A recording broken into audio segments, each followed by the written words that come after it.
L'apôtre Paul écrit aux Corinthiens, je prierai par l'Esprit, mais je prierai aussi avec l'intelligence. 1 Corinthiens 14, 15. Sous l'influence directe du mouvement d'esprit de ces dons miraculeux, ces premiers chrétiens risquaient de négliger l'intelligence. De nos jours, le danger est tout autre. Prier par l'intelligence est aussi facile que général. Mais on ne se souvient pas assez qu'outre la prière de l'intelligence, il faut encore la prière par le Saint-Esprit. Jude 20, Éphésiens 6, 18. Donnons la place voulue à chacune des opérations de l'Esprit. Il faut que nous soyons abondamment nourris de la parole de Dieu. Il faut que notre foi la comprenne et l'observe et qu'elle s'appuie sur elle pour prier Dieu.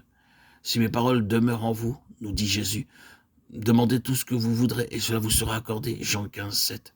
Voilà une des conditions d'exaucement. Mais souvenons-nous aussi que dans le sanctuaire intime de notre être, dans la région des choses qui ne se peuvent ni concevoir ni exprimer, le Saint-Esprit prie en nous, demandant ce que nous ne connaissons pas, ce que nous ne pourrons pas exprimer.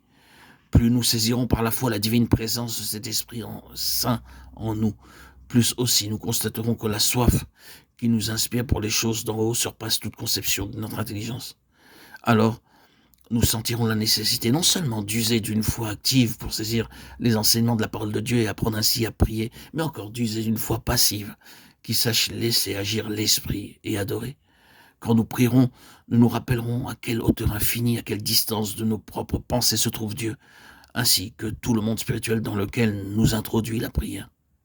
Avec foi, réjouissons-nous alors de savoir que lorsque le cœur et la chair défaillent, c'est Dieu qui est la force de notre cœur, que c'est son Saint-Esprit qui accomplit continuellement son œuvre d'intercession en nous, dans le sanctuaire intime de notre esprit, derrière le voile, priant en nous selon la volonté de Dieu. Quand nous prions, entremêlons nos requêtes de moments d'adoration, nous donnant avec recueillement à ce divin paraclet qui est l'esprit de supplication.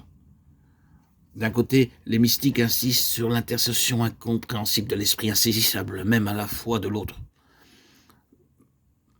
Les scolastiques s'en tiennent trop à des définitions logiques et se rendent encore plus obscures leur notion de l'incompréhensible en y ajoutant le voile épais de toutes leurs définitions.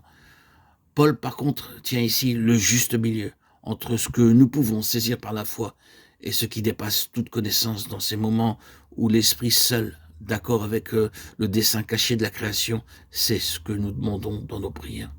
Soit que nous comprenons par l'intelligence et que nous exprimons par des paroles, soit aussi les soupirs inexprimables de l'esprit doivent se rencontrer ensemble dans le cœur pour que notre cœur soit ferme